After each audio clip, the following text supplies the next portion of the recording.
everyone. Welcome to At Home with Sally. I'm Sally Clarkson, and I have the biggest privilege in the world to be with so many friends from all over the world who join me every week to listen to my stories, inspiration, biblical encouragement, and I am just so glad that you're here today. Thanks so much for joining me.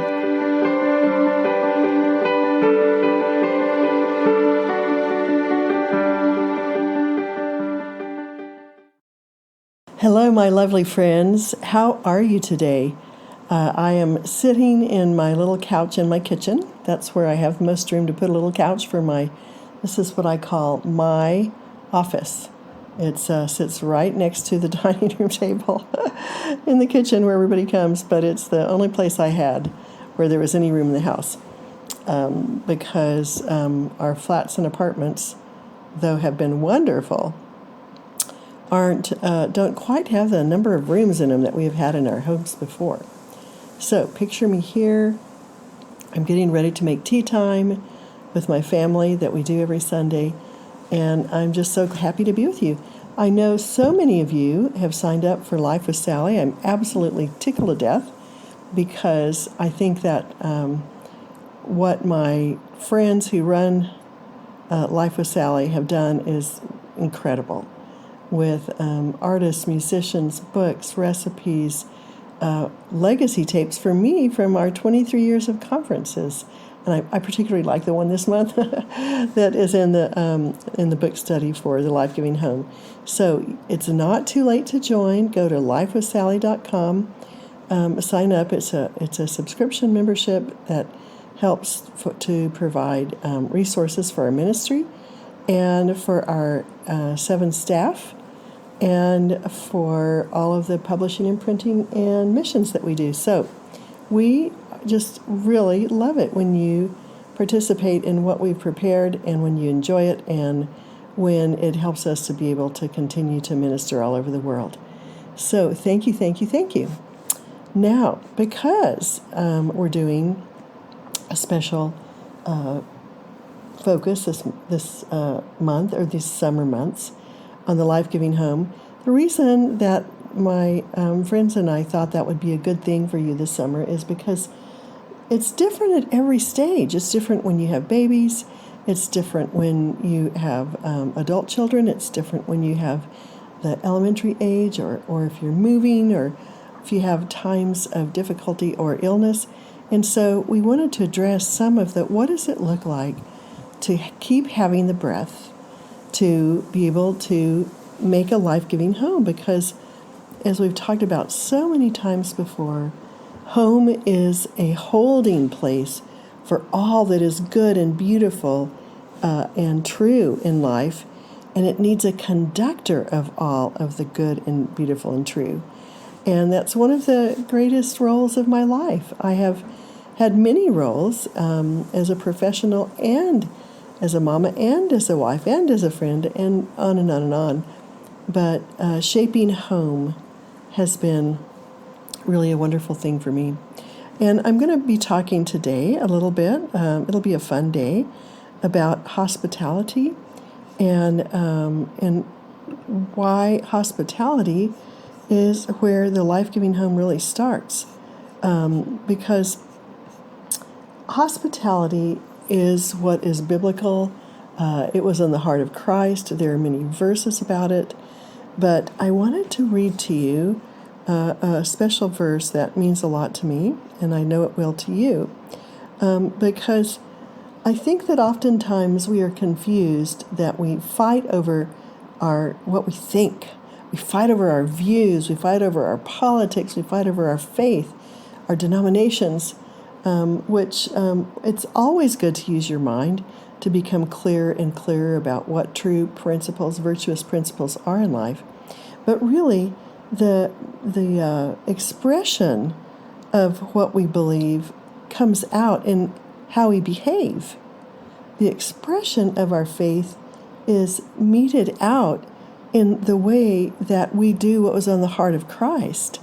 So, as James said, faith without works is not faith at all.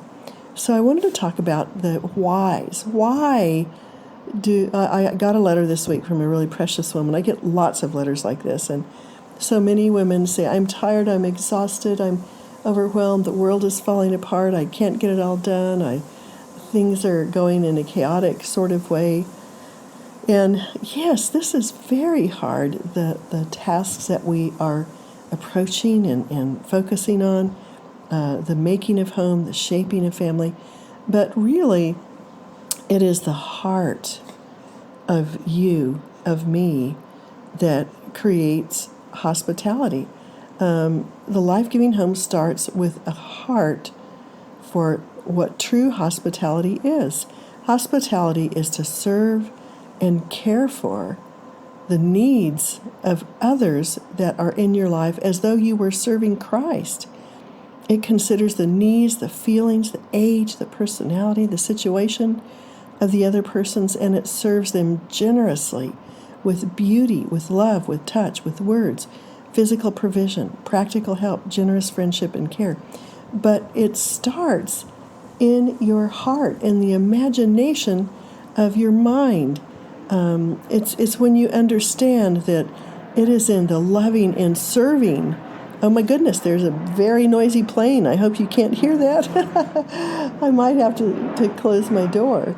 But anyway, hospitality is a biblical standard of living out your faith and love of Christ in very practical ways. And so I wanted to talk a little bit about that today, but listen to these amazing verses. The worship of Christ, as so many people think of worship, isn't just about singing and holding up our hands in a church service. It is the actions and behavior of our whole life to bring His light and love to bear in the reality of other people, or to the reality of other people. This is what Jesus said in Matthew 25:32 through 46. He was talking about what will happen when He comes back again, when He is judging our lives, the nations, and so on and so forth. And then it starts in verse 32. Before Him will be gathered all of the nations, and He will separate people one from another as a shepherd separates the sheep from the goats. He will place the sheep on His right, but the goats on the left. Then the King will say to those on His right, the sheep have always been a picture of those who belong to God. And this is what He says to the sheep who are on His right. Come to me, you who are blessed by my Father. Inherit the kingdom prepared for you from the foundation of the world. For I was hungry, and you gave me food. I was thirsty, and you gave me drink. I was a stranger, and you welcomed me. I was naked, and you clothed me. I was sick, and you visited me. I was in prison, and you came to me. Then the righteous, the sheep, those belonging to God, will answer Him, saying, Lord, when did we see you hungry and feed you, or thirsty and give you drink? And when did we see you a stranger and welcome you, or naked and clothe you? And when did we see you sick or in prison and visit you? And the King will answer them, Truly, truly, I say to you, as you did it to one of the least of these, my brothers, you did it to me. Our children are definitely the least of these. They are dependent, humble, mess-making, crying, needy creatures that God has entrusted to our hands. And I believe that we can apply this even to the ways that we serve our precious ones in our home, as well as the extension of our home and our family's influence into the world. Truly, if you care for your child, if you care for your husband, for your friends, as you did it to one of the least of these, you have done it to me. What are the least of these? Those are maybe those who are humble, needy, don't have anything to offer back, those who are in prison, those who don't have any resources. We are to be, from our heart of love for Christ, from our love for seeing ourselves as those who can give to the world, we are to be the hospitality, the caretaking of all of those people that come into our lives for the sake of worshiping Christ. And so you renew your vision over and over again by remembering this, and that gives you more strength. You come up with more ideas. You will mature. You will gain muscle over time as you learn how to do things strategically, as you learn how to cut out what doesn't have to be cut out, as you learn the rhythms of giving, serving, loving over and over again over a lifetime. You will grow strong, and you will be adequate, and you will be gifted at hospitality as you practice it in your home. But then he said to those on his left, "Depart from me, you cursed, into the eternal fire prepared for the devil and his angels, for I was hungry. You gave me no food." Does anyone know of anyone in need right now that you could give to? "I was thirsty, and you gave me no drink. I was a stranger, and you did not welcome me." We welcome our children into our homes. We welcome Christ. We welcome those who are misfits, those who are needy into our homes. And that is how we welcome Christ. But he said, "You did not clothe me. I was sick and in prison. You did not visit me." And then they will also say, "Lord, when did we see you hungry or thirsty or stranger or naked or sick and or in prison and did not minister to you?" Then he will answer them saying, "Truly, truly, I say to you, as you did not do it to one of the least of these, you did not do it to me." And these will go away into eternal punishment, but the righteous will go into eternal life to enjoy the kingdom, the hospitality that I have prepared since the beginning of creation. Well, my friends, I'm going to be talking about many more things today in Tea Time Tuesday, but I thought I would start with that's more of the biblical part at the beginning, and then in just a little while I will have a special guest with me who will talk about how music was a great part when people came into my house, at least even if the dinner wasn't quite ready yet. If music was on and candles were lit, they thought, "Oh, they've prepared for us." So I wanted to give you one of my favorite recipes. I have probably told you about this on Tea Time Tuesday before, but I've been reading all these nutritional things lately. I kind of enjoy that once in a while. And I've realized once again how amazingly good for you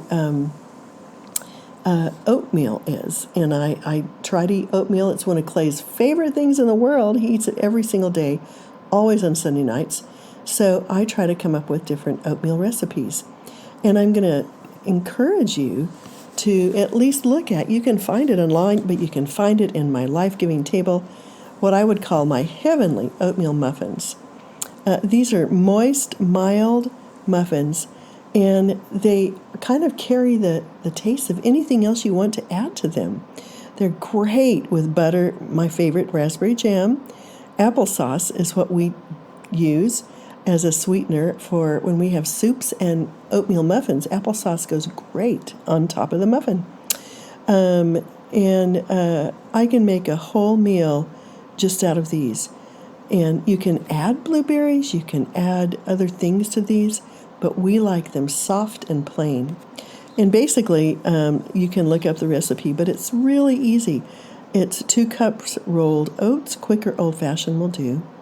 Some either vanilla yogurt or buttermilk, a little bit of milk, some eggs, dark brown sugar, that is a key component. It tastes really good. A cup of vegetable oil, 2 cups, I use unbleached all-purpose flour. Usually at home I grind it, but here I buy it. 2 teaspoons non-aluminum baking powder, 1 teaspoon finely ground sea salt, and 1 teaspoon baking soda. And that is it. And if ever anybody's in a bad mood or you want to please someone, just make some oatmeal muffins and serve those with a cup of tea or with something wonderful. And whoever comes to you will be blessed. So that is my food for the day. But I really think that food in a life-giving home anywhere is the way to human hearts. It's why Jesus created food. It's why he made us to need food, the fuel to live on. And it's why he made dinners. He made the Passover meal, or he had somebody help him make it. He was cooking the fish, as I always talk about food, don't I? Because I love food. You set atmospheres. You set plates and flowers and tablecloths and pretty napkins that you can collect at fun dishes, chargers to keep from spotting the tablecloth. But I wanted to go back and read to you just a little bit of what I prepared to talk about this. Recently, I was talking with one of my children, and they were going to have a birthday, and it's really harder and harder for me to get the schedule of my children, even though several of us live here, trying to get Keely and Nathan together. They're all going to be spreading out different places next year, but we try as hard as we can to bring everybody together because it is kind of like the stabilizer, the roots, the foundation that calls us continually to live a life of faith in our world and bringing light to it. So recently I said to one of my girls, would you like for me to spoil you and take you out for breakfast, just a girls' time to celebrate your birthday? And her answer really surprised me because I know that my children love it when I take them out for breakfast, brunch, lunch, whatever. And this is the answer. What I would really like is to have an old-fashioned, traditional Clarkson family breakfast with all of us who can make it. I want to eat cheesy eggs. I want your homemade cinnamon rolls. And I just want us to be together and to celebrate our friendship. That's what I really long for. So I look at all these years of raising my children. The table times and the moments together is where we became best friends. Sitting out under the stars, the going on walks, the feasts. It was where relationship had a place to bloom. This is the best gift that we gave in our life-giving home. It's not about fanciness. It's the thread that tied our hearts together. And so today, if you look at the picture on my blog or on my social media, you can see the sort of breakfast table that I threw together.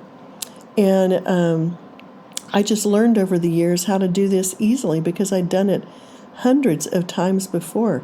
I use resources that are available to me. You have to know that since all the times I've lived in missions overseas, I don't have a car, and so I have to be creative. I bring color and beauty to our lives, and usually I thrift to create mealtime art. So each home where I've lived overseas has a unique flavor. I make home wherever I am, celebrating every day as a gift. But there's no large dining rooms that I could afford anyway. I can't afford a house that has a large dining room. I don't even have a dining room. But usually tables are in the same place as the kitchen in most of the flats near where I live. And so there's just a small place in the kitchen, not these big, huge places where we can put lots and lots of people in the dining room. So I ordered dishes from eBay. I got 8 beautiful china dinner plates for $12. I got 2 candlesticks. They're brass candlesticks. Each of them only cost $1. For $2, I had my little brass candlesticks. I got this beautiful vase, and I've gotten several since I've been here, much to Clay's surprise. Flower vase for $4, and then I got 8 cut glass wine glasses that I used for our orange juice for $10. 8 glasses for $10. So there's so many places to go and to pick from now. And there's garage sales, there's secondhand shops. And if you are a bazillionaire, you can even order new things online. But anyway, we threw this together. We had our cheesy eggs, and we had our cinnamon rolls, and we made one more memory. I thought what I might do today, because The Life-Giving Home is my book that Sarah and I wanted to write together to really talk about how you shape this place, how you shape the heart of a place that actually is almost alive itself. It breathes life. It could be named because the moment you walk in, it speaks of love, of goodness, of belonging, of art, of creation, of celebration, of faith, of the things that over a lifetime, living in a life-giving home, will truly shape all of the life organic places in the heart, mind, and soul of human beings. So I thought I would start out with a little picture. My book, The Tea Time Discipleship, I'm getting so many letters from you all. Thank you so much for liking it.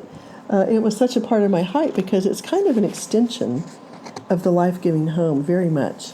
And so I thought if I read the first part to some of you who are doing the book study with us on the life-giving home, and some of you who aren't, you might be encouraged by how did I learn to look at the people, both friends, my family, and so on and so forth, as I served them in tea time, and cups of tea were the instruments through which I brought the feeling of love and intimacy into our relationship.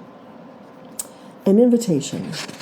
Lighting a candle on a tiny table near my front living room window, looking out on the snow-covered ground, I eagerly anticipate the arrival of a dear friend. I've picked the most pleasant view to the outside aspen trees. I am really oriented to beauty and to nature, so I'm always putting chairs where they can look out onto beauty. This particular one looked out on our outside aspen trees, the tall pines, so that our souls would feast with beauty as we talked. A small crystal bowl is filled with salted, roasted butter pecans. Now I do butter pecans and olive oil walnuts. You can do them both. They're just so much fun, and they're so good for you. A matching bowl of fresh blueberries sits next to it. Dark chocolates wrapped in silver paper, her favorites, are waiting in a small pedestal dish I recovered from a second-hand store. My old Austrian teapot is filled to the brim with strong Yorkshire Gold tea. It's a favorite of mine and of my guest because she, the guest I'm thinking about that day, also lived in Austria for a while. I have already pondered the questions I will ask to make our time purposeful because I know it will pass too fast. The art of good question making is so important. Tell me your story. How are you doing? What have you been up to the past few months? Have you read any good books? Are you feeling settled in your new home? Is there anything I can know about you that I could do to help you?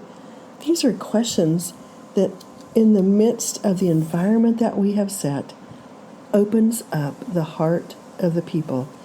You see, I think that hospitality is about noticing someone, listening to someone, validating and accepting someone with their warts and their graces.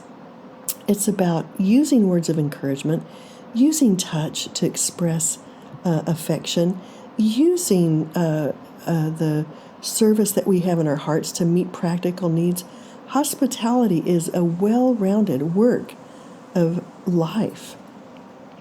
So I had already pondered the questions I will ask to make our time purposeful because I know it will pass fast. I will look into her eyes. I look into the eyes of my people. I don't allow my phone to take up my time when I'm focusing on a person. I will look into her eyes. I will notice even the wrinkles around them, the demeanor of her countenance, because I want to know what's in her heart.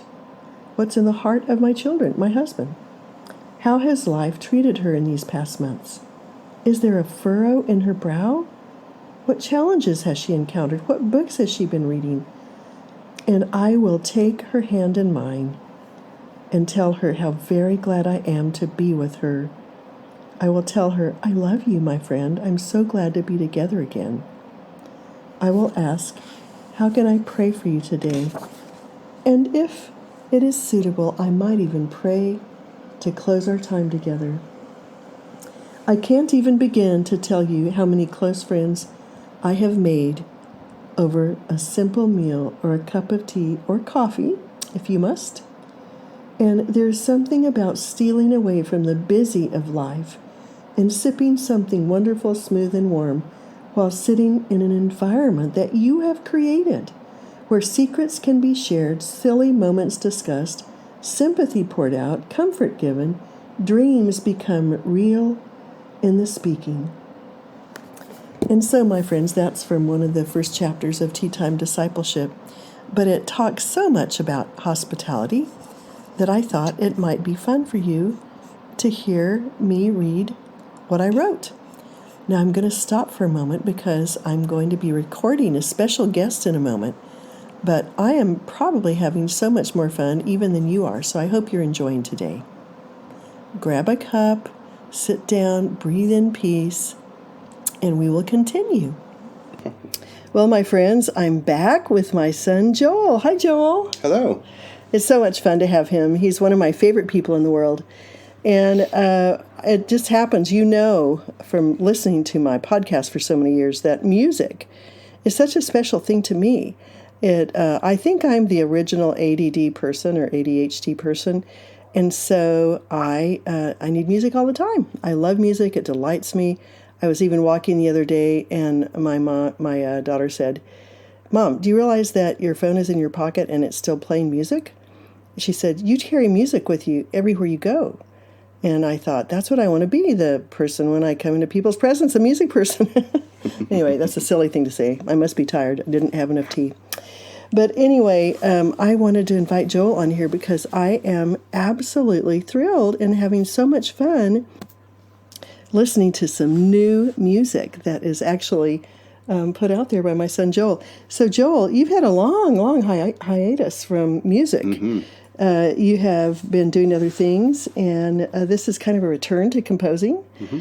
So what have you been up to? Tell everybody what you have been up to. Well, in a strange way, so I have been taking a break from music for about several years now, but only a sort of performance break from music, performance and writing break from music, because I've been studying, as some of you will know who follow my Instagram, I've been studying first a master's in theology, and then a PhD in theology and the arts. And my particular subject is, as you might suspect of a composer, theology and music. So I've been thinking a lot about kind of why is it that music is so valuable to so many of us in terms of our spiritual walks, and what does it do particularly to our how do we interact with it?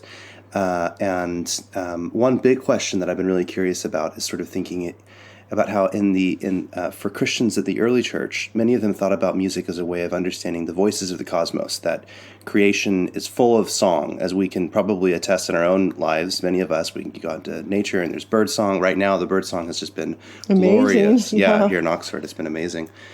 And so many of the earliest Christians believed that the music of worship reflected those voices of creation. And so one of my questions has been to sort of research in various traditions, Christian traditions, how music helps to bring the voices of creation, help us to understand our place in the world, and help us understand what we are hoping toward, which is the restoration of all things in the new creation. And so I've loved doing that. I just finished and closed out my doctorate. I now have a nice little certificate to prove that I have finally reached this goal. It felt like it would never come, and somehow I've gotten there. You've been killing yourself these past few years. Truly. A good reason to have a hiatus. Well, one of the things I want to say, and I really talked a lot about it last week, but we had so much fun at your graduation. We did. We had a blast. Yeah, I think that after all this time of pushing through the PhD and studying and doing all these things, as I mentioned last week, it was so fun to celebrate you. It was. I felt very, very celebrated. And it's kind of one of those situations where it's work hard, play hard. And it has been a very, very arduous season of work. And so it was a delightful, delightful time of celebration. It's almost like the heavens conspired. They really did. Yeah. It's incredible. Yeah. Because it was beautiful weather, and we got to walk along the sea, and we got to meet lots of your friends and people. And anyway, well done, Joel. Well done. But one of the things I'm thrilled about, I've been loving this music, your new album, the past few days. You returned to piano, which is what you did to begin with in all of your music. And I'm just going to say, It's delightful. It's the kind of music, as you know, I put music on all day long. It's the kind of music I can listen to while I'm working. It puts me in a better mood. It's just wonderful. Why your return to piano? Yeah, well, I've done lots of other things along the way. So when I first started, some of you who would have come to our conferences many years ago would have seen me when I joined many of those. Along the way, I'd come with my albums and I'd perform a few piano pieces, and I wrote a number of albums of just solo original piano compositions. And sort of following up on that, I got involved in the film industry, and I started working in symphonic music, and I've also done quite a bit of choral music as well, and that's especially what has kind of prompted my interest in theology and sacred music. But I'm a pianist at heart. That's sort of my first love. That's where I started with, that's what sort of drove me into going into music and a music degree, and then later into a music career. And there's something so simple about piano music, but that it can kind of contain a world. There's something in the simplicity of it that can open up possibilities and kind of between the lines, as it were. Right. And so I love the way that piano, it's a unique instrument, because even though it is a solo instrument, it has this very broad range of different colors and expressions. And I wanted to just get back into that simplicity of reminding myself what it's like to sort of sit there and open up these different dispositions. And I also love it because when I'm just sort of relaxing and wanting something to do, sometimes I will play the piano and I'll just improvise. I'll just sort of fiddle around. It has always shocked me. He can sit in a hotel room with all of the kids there and Clay and me and just be, what are you doing? Oh, I'm composing 50 instruments for an assignment I got or whatever, or for a job I got. But anyway, what is the name of your new album?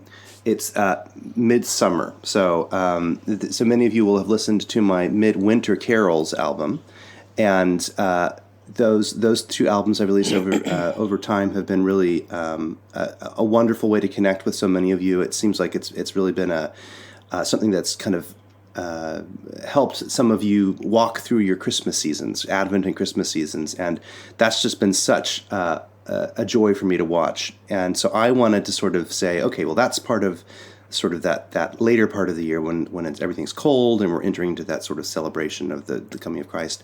I wanted to try something out for the middle of the year when things are kind of down and there's not a lot going on. We're having our summer vacations. For some of us, we've been coming off of very busy school years, and we're looking for something to sort of fill that middle place, that liminal space between the end of one school year and the beginning of the next. Mm-hmm. And so that's what Midsummer is about. Oh, I loved it because, I'm a word person, as you know. Mm. And I think that one of the favorite things about this album is the titles that you had.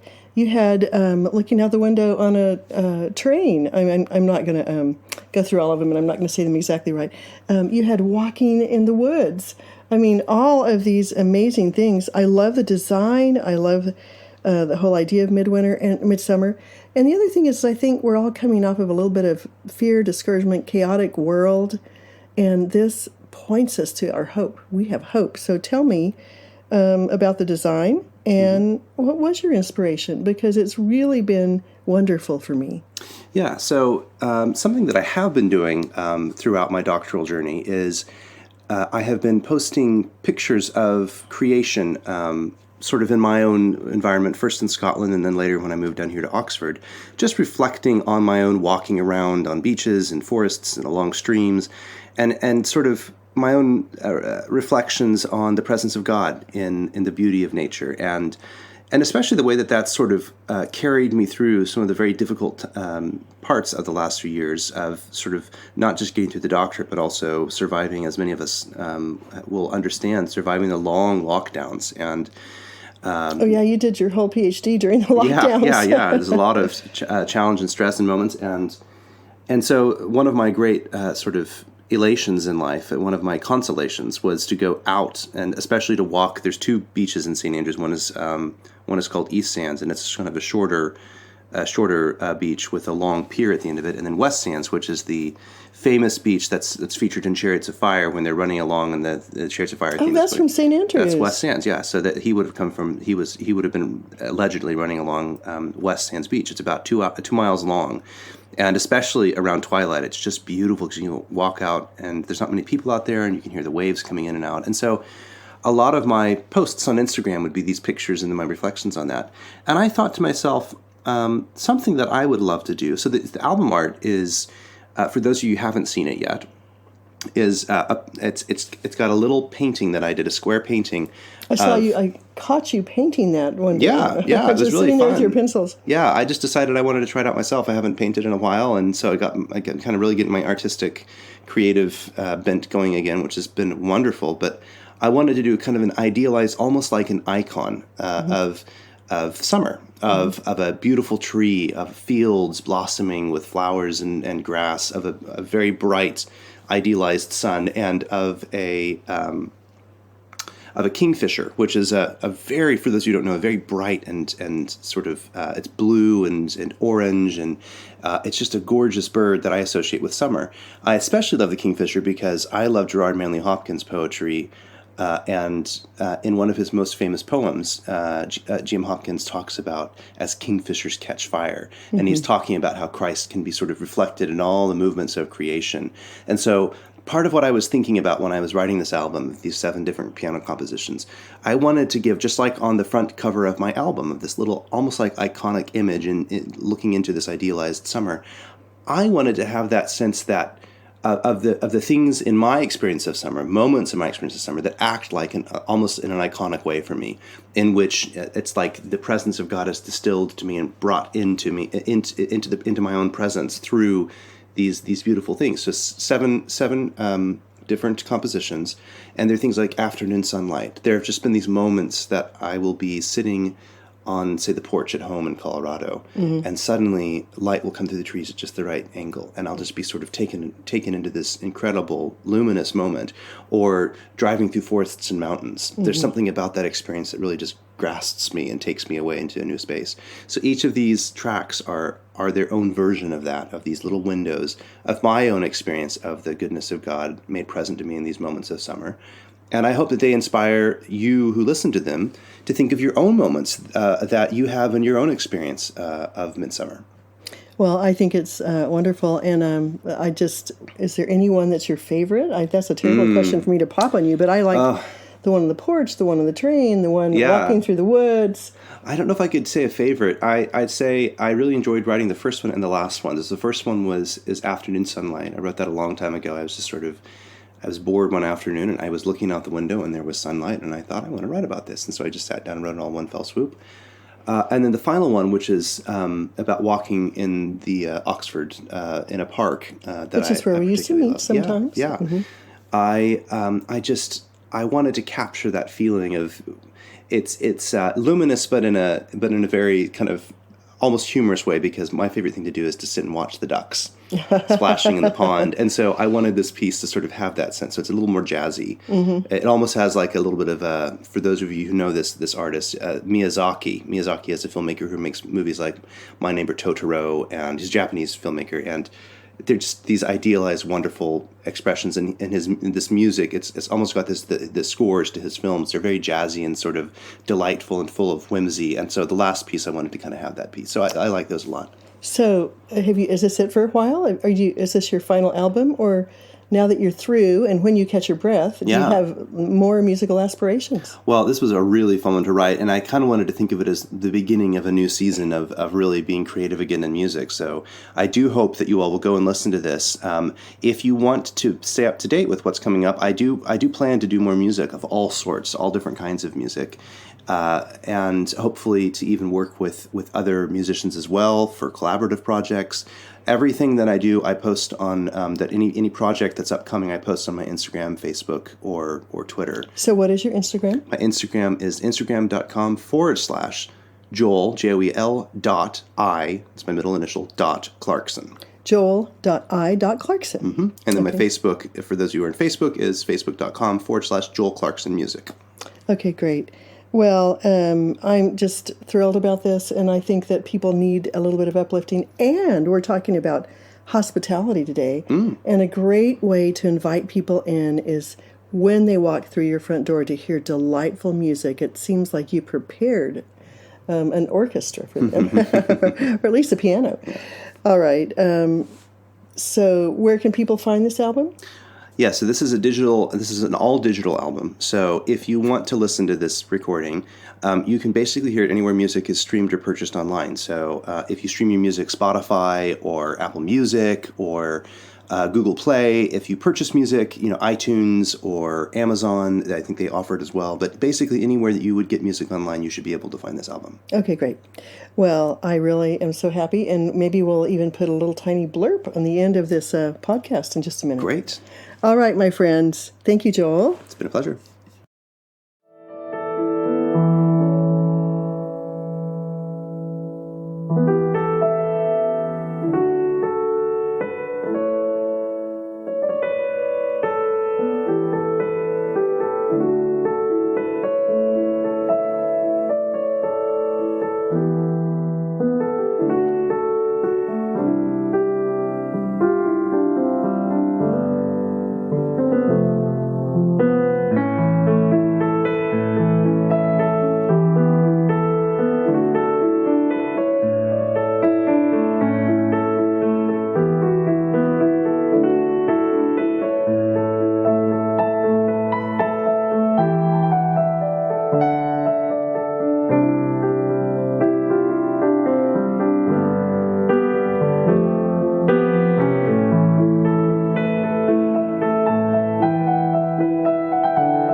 So I'm coming to the end of this Tea Time Tuesday, and I still have more to tell you. But one thing I would like for you to do, if you would pray for me, I'm still having, for those of you who know my real voice, you can tell that I'm having a tiny bit of trouble, still having trouble with some of the areas. I have been told I had pneumonia, acid reflux, possible thyroid. I mean, everybody looks at everything. I've been going through tests and excuse me, all these different things. So I am so looking forward to getting to the end of the whatever this is that's been plaguing my throat. Pray for me that God would heal me and give me somebody insightful to help me. But also, I'm going to say today that the movie I would suggest would be Chariots of Fire. Why not? It's going to be kind of reminiscent. It's inspirational. I loved it, and I had so many conversations with my children about it over the years. We watched it several different times over the years. And also, I would say it's very important to get the most out of this, to look up the biographical information online about the hero of the story. So you would enjoy Chariots of Fire so much. And I was going to tell you, and I've probably mentioned this before, but repetition is a good thing. I thought that it would be worthwhile telling you a couple of my favorite books about home, where it has hospitality, where people are ministered to by being together and the feasts and everything. And of course, one of my very favorite all-time books that encouraged me in this is called Pilgrim Inn by Elizabeth Goudge, Goodge. And it's about after the war coming back and reclaiming, renaming, restoring the vision of what life and family and love is all about. And I just think you'll really enjoy it. And then another one I would mention that many of you have read before, but I like the Jan Karon books, At Home in Mitford, the series there. It's real homey. It's about an Anglican priest and just the kindness that goes from his heart and reaching out. I don't want to spoil it for you. And it's really wonderful because it's a cross-section of very gentle life. And if you're in need of gentleness like I am these days, I mean by that, if I spend too much time on the news, I can get fraught with all that's going on, all the things people are saying and doing and what's happening in the world. So I do love to fill my mind on my walks and when I'm listening to my books. I do love to fill them with books like Pilgrim Inn and Jan Karen books at home in Midford. People have been sending me emails saying, is it too late to join the Life Giving Home Book Club? No, not at all, because everything that we do for my membership, we put it there forever. We cycle it through. We have a place where you can look for it. The Awakening Wonder videos are there permanently. So many different things that you could enjoy. So yes, you can go to Life with Sally and still sign up. And also, I just want you to know that I've been having on my heart lately, you weary, hardworking, wonderful, life-giving women. I just love you to death. It matters. Your life matters. I wish I could have you here and pamper you and spoil you. But just know that I am praying for you. Dear Heavenly Father, I pray that you will be with these precious friends in my audience today. I pray that you will give them delight in maybe some refreshing music, some restorative books or stories. I pray that your Holy Spirit will kind of soften their heart and help them to see the really difficult people in their lives and in the world, or people who are in need of Christ's love, that we are the messengers of your love and your goodness. And help these precious ones to know that when we do any act of kindness, when we have compassion, when we take care of our little ones, the least of these, when we take care of others who are in need of your grace, that we are doing it for your glory, and you see it and you care deeply about restoring lost and broken people to your heart. So help us in the heart of hospitality as we think about our homes and our lives this summer, to really cultivate that heart for those in this world who are longing for your love. Bless my precious friends this week, Lord, I pray. In Jesus' name, amen. All right, my friends, have such a wonderful week. Bye-bye. I hope you've enjoyed our time together today and that you'll join me next week. Be sure to look for more inspiration on my blog at sallyclarkson.com. Thanks for joining me. Bye-bye.